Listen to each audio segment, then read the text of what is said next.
Welcome to Stick at Night. I'm your freeholder, Anthony L. Romano, representing the great cities of Hoboken and Jersey City and all the wonderful residents we have here in Hudson County. It's my continuing wish to let the people of this county, especially Hoboken and Jersey City, know of all the new things that are happening. And in Hoboken, we have with us today someone who has founded the Mile Square Church, the Reverend, Pastor Matt Littikainen. Did I say it right? Yes, nailed it. Pastor or Reverend? Pastor's fantastic. Pastor's fine. So Matt, tell us a little about yourself. Sure. As I've gathered from you, thank you also for having me on your show today. I really appreciate that. I'm from Grand Rapids, Michigan, so I did not grow up a New Jersey native, to my shame. But I love Jersey. Came here 2 years ago. I grew up in Grand Rapids, Michigan. I went to undergrad in Wisconsin at a small Lutheran school called Concordia, and then went straight on to seminary. So I kind of hopped around the Midwest for most of my formational years.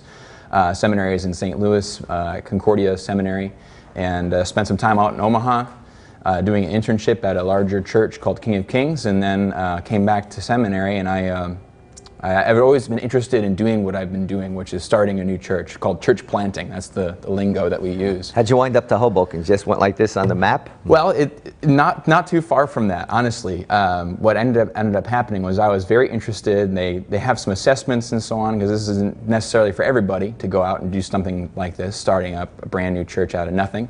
So went through some assessments right when I got to seminary, and it was a red, yellow, and green light scale. And you can probably infer from what that means, and I was red lighted. So I said, well, maybe this isn't what God has for me. But as time went on, I got some experience, went to that internship, as I mentioned, and then I got tapped by a local pastor in the St. Louis area. He's like, you want to explore planting a church? And it was kind of, where's this coming from? You know, because I was under the impression that this wasn't for me, but you know, one thing leads to another. I do some soul searching and some praying, and I felt I want a church plant. You know, I kind of felt like Moses, who's at the burning bush, and he's like, I can't, God, don't send me, send somebody else, anybody but me. And he's like, I'm sending you, bud.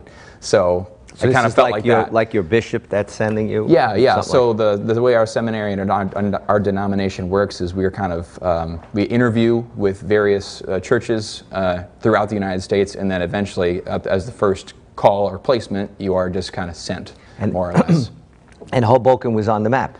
And Hoboken was on the map, yeah. There was a pastor in Ridgewood, New Jersey, who had planted a church in Knoxville. He was called to pastor a church in Ridgewood called Bethlehem.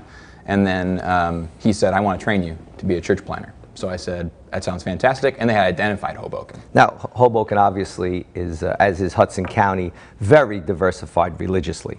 And Hoboken and Jersey City are a lot too. We have our synagogues, our Catholic churches, our Islamic places of worship. Then in Hoboken, we have also Grace Church. Is Grace Church similar to your church? Yeah, I think there's a lot of similarities that could be drawn on the face. And like a Catholic Mass, probably more accustomed to like organ or like a traditional liturgy.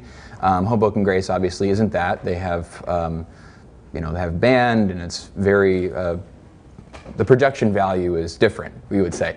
And we're similar to that. We don't have as high a production value as they might, but we have a band up there. My wife plays the keys, she sings. Has put out like a little album as well, songwriter, singer. Now, where are you located in Hoboken? We are located at the Bowtie Cinema. So, as you probably are aware, real estate's kind of difficult to come by. We were never coming in with the vision of actually buying property, but we had looked around. So you rent, and your services are on Sunday? They are on Sunday, and we actually had a 6-month preview season, what it's called, to kind of get our sea legs, as it were, and then give an opportunity for the public to kind of experience what we're doing. Now, you mentioned, are you an offshoot of the Lutheran Church? Yes, that is correct. So, which in Hoboken, I think, is All Saints, something along that line? That's Episcopal. And then there is another Lutheran church body, actually different denomination Lutheran than we are. So, broadly speaking, Catholic, Protestant, under the umbrella Protestant Lutheran, and then under that umbrella, we are the Lutheran Church Missouri Synod. So that's our denomination. How was the turnout, the enrollment of parishioners? It's been good. So we've had, over the course of our 6 services, we had an average of about 39 in attendance. kind of varying up and down as church services are wont to do. So it's kind of a good experience for us to kind of get our experience and how we, because we have to set up everything, at different or more established churches, there's the altar, everything's set. The chairs are there, everything. But so you have for an us, we had to altar bring too, in, yeah, we celebrate the sacrament, so there's actually quite close similarity between Catholicism and Lutheranism on that. Right. So we celebrate the sacrament, but we have to bring everything in. So stage, lighting, music, soundboard, everything has to be brought in, and then we pack it back up, and put it away. So it's a pretty intense. So do you live in Hoboken too? Yes, I do live in Hoboken. Actually, just coincidentally, it wasn't planned this way, but I live 2 blocks or so away from the theater, at 15th and Willow, above O'Reilly Mexican Kitchen. Good place to eat. Now, how did you, by word of mouth, how did you get people to know about your church? One of the basic things that I started doing is my coach had said, just start meeting 15 people a week. Just have that bar be set. And so, sure enough, I did. And I just counted it a win, whether I was, got to know someone's name or that name led to an email and a phone number. I said, hey, I'm out there. I'm meeting people that I didn't know before, and just kind of basic networking and following up, and then asking, well, do you know anybody that I could talk to and have a cup of coffee with or go get a beer with? That sort of thing. Well, it's kind of, in my mind, I say Hoboken is a mile square. Mm-hmm. Okay, there's only so many people, and especially during this time of year, most people go away on weekends. Yeah. And so it's hard. Is there enough of people in Hoboken for all these different churches? Now, I know we're down to one synagogue, which is very crowded, very well attended. We have like 6 Catholic churches. Mm-hmm. You have numerous Protestant churches. Is there enough in the pool of people to help your church to grow and survive? Yeah, that's a great question. I remember having a conversation with somebody who was a social media marketer, and she said, well, who's your target audience? And I said, actually, it's the people who aren't attending church, or who have attended church in the past but have, kind of counted themselves out. And so I actually have targeted, according to some marketing research, there is a contingent of people called nuns, N-O-N-E-S, and they're people that have no religious affiliation in any case. They're not attending church, and they happen to, that's who I want to reach out and target and invite them in. Well, a lot of questions for you when we come back from our commercial break. Especially I'd like you to think about how you see yourself involved in other areas of the city, what causes the shelter or any other philanthropic or charitable causes. I know I've seen you at the Hoboken Rotary, and we'll get into that. I'm your freeholder, Anthony Romano. After this commercial break, we'll be back with Reverend Matt to tell us about his wonderful Mile Square Church.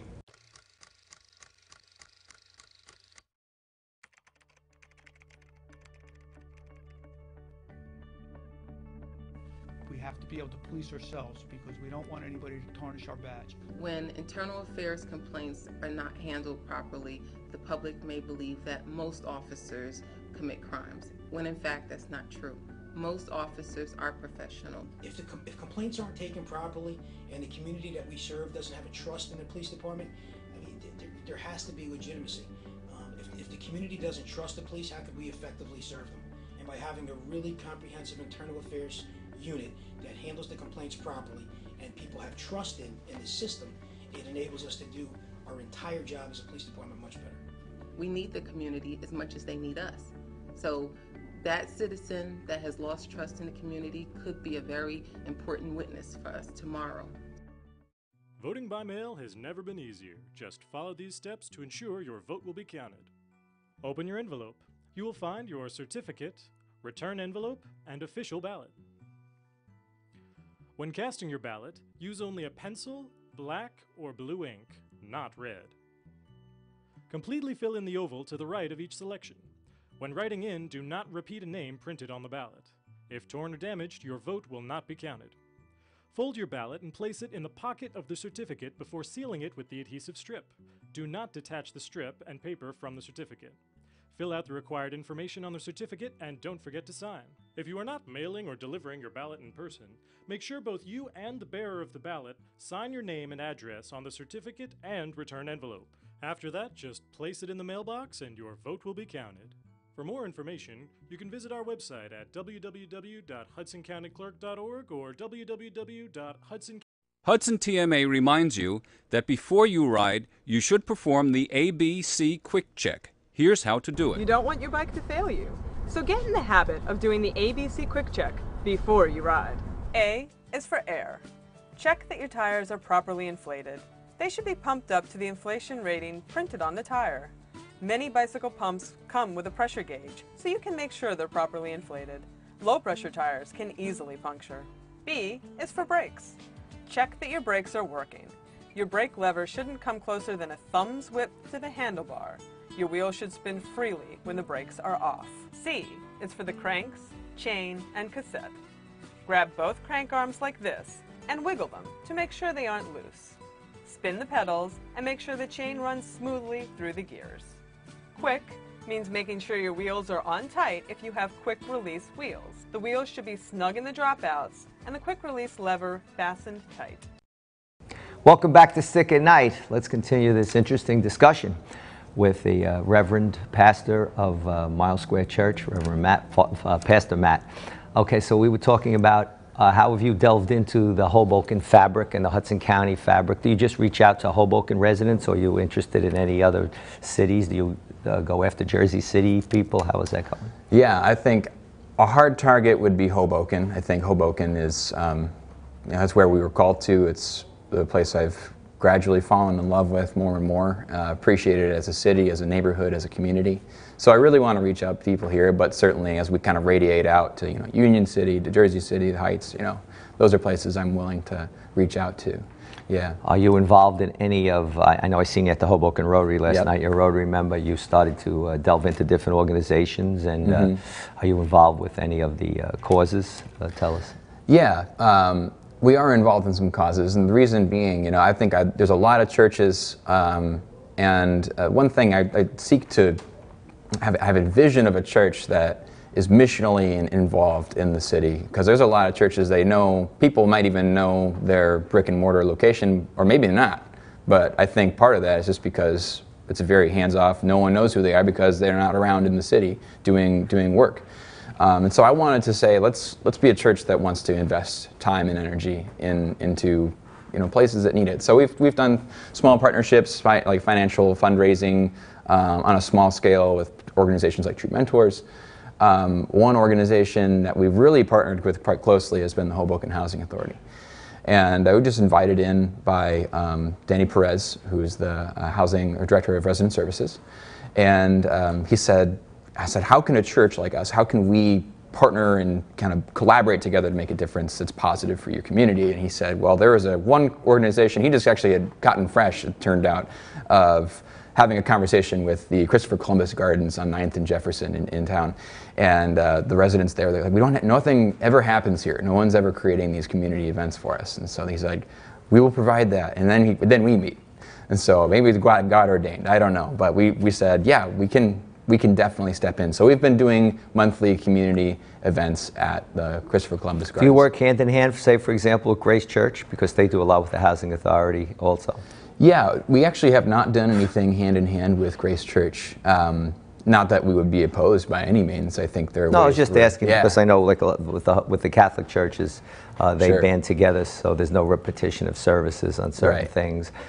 Do you wear a collar so people would know? Our tradition definitely does have those who wear the collar. I think, as you're no stranger to it, and I think many people are no stranger to it, I think people are, or the whole organized religion can turn people off right away. And obviously I mentioned earlier that I want to connect with people who have been burned by faith, burned by the organized church. And so to that end, I just said, you know what, it's really not worth it. There might be like a couple smiles shared with me if I wear the collar because they might think I'm a Catholic priest or something of that nature. But how many more people are just going to feel that kind of bring up something in their past that's going to That's an interesting thought, Rev. And I know people that do feel that way. Yeah. So do you involve with the Hoboken shelter at all? We have served there a couple times and got a group together early on when we started to go serve. I think primarily we've kind of put our weight behind the Housing Authority projects that we do. But I really want to encourage anyone who's part of Mile Square to, if they have the time, it's every single night, right? So do you have a lot of residents of the Housing Authority joining your church? What's been really cool is, we would have served there regardless of whether or not anyone had joined. It wasn't a tit-for-tat sort of No, I understand. angle, which people can interpret things like that to be that way. But we just said, we want to serve. We want to come and show up. And incidentally, it came to pass that a couple of people did involve themselves and have involved themselves with, there's a Bible study we do at the Hoboken Pizzeria on 8th and Jefferson. We had a gentleman who came, he helped us with our setup, getting the stage together, everything we were doing our services on a monthly basis.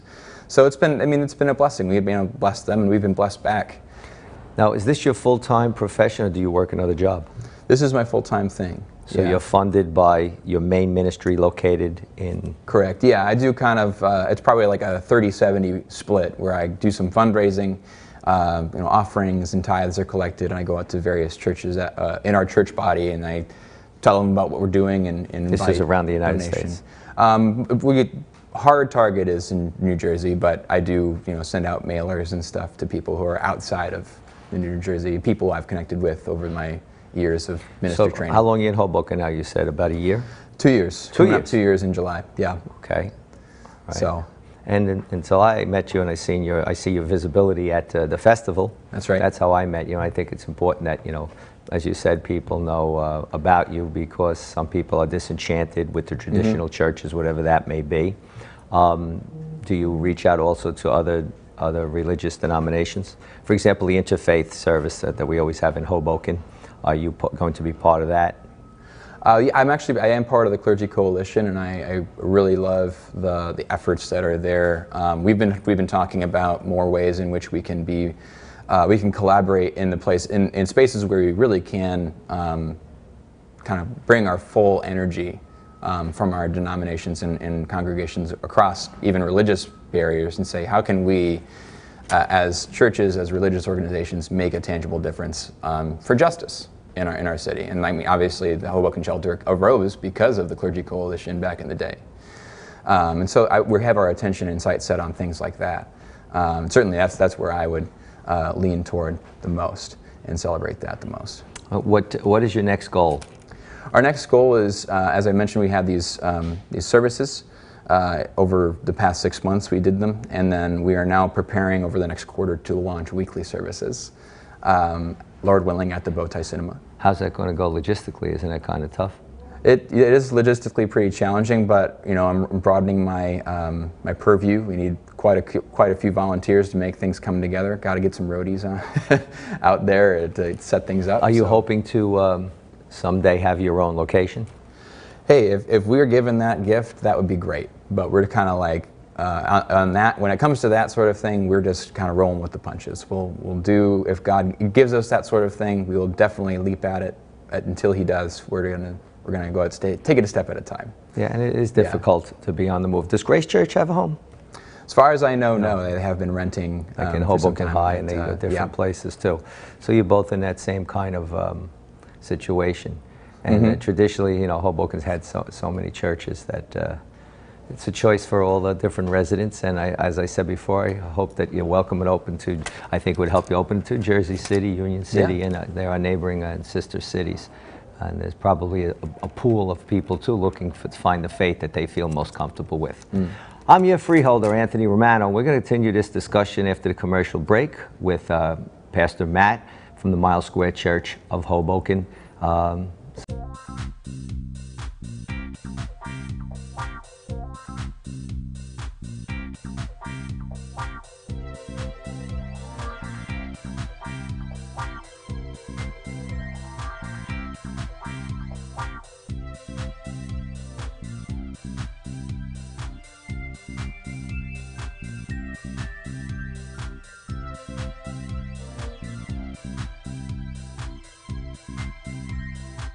Hudson TMA reminds you that a helmet can only protect your head if you wear it. Take a tip from Elizabeth and Xander. So just think of your helmet as part of your gear. You don't see a soccer player without shin guards. You don't see a basketball player without shoes. So don't ride your bike without your helmet. It's part of the gear. Let's take a look at proper helmet fit. The size of a helmet is very important. It should fit comfortably without rocking from side to side. The helmet should fit level on your head and low on the forehead, no more than 1 or 2 finger widths above the eyebrow. Adjust the lengths of the straps so that the buckle is centered under the chin. Side straps should be adjusted so that they form a V shape under and slightly in front of the ears. Lock the slider if possible. Buckle the chin strap and tighten it until snug. No more than 1 or 2 fingers should fit under the strap. Lastly, make sure the helmet is secure and doesn't rock back and forth. If a big yawn doesn't pull the helmet down on your head, tighten the chin strap. Welcome back to Stick at Night, and with us today we have the wonderful pastor of the Mile Square Church, Matt. Continue with our discussion, what we were saying about where you see your church going. Yeah, you know, when we got here, we were, I was looking at the demographics, and I mentioned already the nuns, I mean, it's like a third of the population of Hoboken, people who don't have any religious affiliation whatsoever. And I just kind of found myself asking, why? Why is that? Because that certainly wasn't my experience. People who've been, burned by faith, burned by their churches. And not necessarily, it's just people that were, as you say, burned. Yeah. There's people that are just, without being burned, trying to find the faith that they find solace and comfort in. I just want to emphasize that point, especially now with some of the ramifications and the things that the collateral damage that's happened in the Catholic Church. Mm-hmm. So it is for a lot of those people that feel, traumatized. So, Definitely. but you have to go after a bigger pool, because there's so many young people that don't want to go the traditional way, maybe that they were raised with their parents. They want to find some solace and comfort in a different faith. For whatever faults the Roman Catholic Church has, I am not going to leave the Roman Catholic Church. So I find my solace in my faith as a Catholic, and I'm sure other people in all their own. But I respect and enjoy learning about every other faith. One of the advantages of attending a Jesuit schools was that we learned about other faiths. And I have a very close relationship with Rabbi Rob Scheinberg in Hoboken, who's excellent, and with my imams in my mosque up on Kennedy Boulevard. And I think it's important that people do understand the different faiths, and I'm intrigued and want to learn about with you. And you explained to me how it's an offshoot of the Lutheran Church, which it all comes from basically the break-off from the Catholic Church, the Anglican. And it's an interesting history, but to me, I'm going to hopefully attend one of your services to learn more about you. I'd be delighted by that. So go ahead, continue what you were telling us. Yeah, so we formulated this mission was to be a compelling connection to Christ in the Christian community. So reaching out to people who maybe not necessarily were burned like you were saying, but who are looking for something that can answer their real questions. And so we're trying to build this community where it's safe to ask questions and seek the purpose that God has given you. And I've noticed that there is just, if there's any absence I want to address, I just envision a church that addresses these things. First is thin theology. I think there's a lot of churches out there that are afraid to delve into deeper questions because maybe they don't have the personal resources of either their theology or their current intellectual know-how. They're not willing to dig deep. And I want to say, I want to have a robust theology. I want to say, look, there's a lot of answers out there that can speak to your life situation, can speak to things like why is there evil in the world, why is there suffering, why does God allow this stuff? There are real answers to those things, and they're not just pat answers. They're not these trite things that are passed off. There are something deeper, and I want to encourage people to ask those kinds of questions. And so I mentioned already we want to create a safe place to ask those questions, and safety I think is a really big place. I think people who are looking for a faith community want to feel safe to kind of be who they are, not expect to put on airs or kind of I want to create a place where you can come as you are. You don't have to put on airs. You don't have to pretend like you're someone you're not. Well, I think, I see with some young people too, well, if there really is a God, why do we have injustice? Why do we have sickness? I mean, that's, you can't blame God for that, And I think it's important, as I said, going through a little something personally myself, and my faith is going to help me get through it. And I think you've come across to me as a very spiritual person. I think that's important, a sincere person, because there's always, the controversies that I know. Remember when I was younger, there was the Reverend Falwell and some of the other reverends, and then there was financial improprieties that were going on. So I guess that turned a lot of people off too. And then you see now you have on TV on the morning on the one channel you have different faiths. So it's almost like you're in a competitive market in a way, and you have to, by your sheer will of your personality, build your congregation. Yeah, and we're just inviting, and like I said, we want to be missionally involved, and I think that spins out broader. I think people are looking for community, just plain and simple community, regardless whether it's religious or not. People are seeking after that, and so we've kind of created things, just especially as of late, that are more casual get-togethers. Coming up on the 3rd, we have just a little gathering at City Bistro on the rooftop. Nothing. We're not doing a Bible study or anything like that. We're just getting some beers and have some. Send it to me. I'll try to attend. That'd be great. So, and we went kayaking last Saturday at the Hoboken Cove Community Boathouse, which is great. A little gem. The county has partnered up with some grant for the kayak too in the boathouse. Which is great. It's a great little spot, and and highlighting those things. If we as an organization can do something as simple as highlight something that is a really good thing, we'd love to do that, and that's why one of the reasons I did pursue. Now you mentioned you're married. Is your wife from Michigan also? Yes, my wife and I have been married for 4 years. We met in high school, kind of high school sweethearts. We have. When we actually landed here in Hoboken, we found out we were pregnant. So, congratulations! Thank you. And we have a 13-month-old daughter named Naomi, and it's just there's a lot of new city, new church, relatively new marriage, new parenting. So there's a lot new, but God's been with us through it all. Now, have you introduced yourself to the mayor and other elected officials in Hoboken, the council people, and? Yes, I had the privilege to meet with Mayor Ravi Bala. It was a nice meeting. Have had, as Hoboken's a small town, have had some run-ins with, at ShopRite or what have you, with random elected officials. This has been great. I love that aspect of Hoboken. Ruben Ramos, talked with him, and certainly others as I've, in my journeys, my travels, I've talked with many elected officials.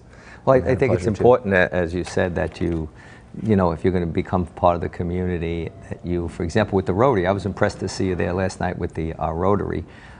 Because Rotary is a giving organization, and we have the Chamber of Commerce.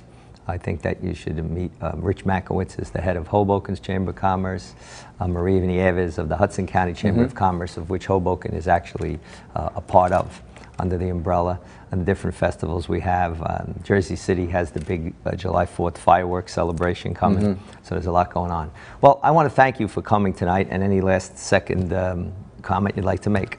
No, hey, I just really appreciate it. I didn't know if I mentioned this, but we're launching weekly services on October 6th. So if you are wanting to check us out, please do. And our website's milesquare.church. Good, and that'll be at the address again for our audience? milesquare.church on any web browser. So no, but what's the address of the cinema? Bowtie Cinema, that's 409-415 14th Street in Hoboken. Well, for those of you out there, there's an open invitation to the Mile Square Church to see what's happening at their location and with their congregation. I'm your freeholder, Anthony Romano, representing Hoboken and Jersey City. Thank you for listening in, and hopefully we see you soon. Reverend Matt, good luck, and take care, and thank you for coming on the show. Thank you very much.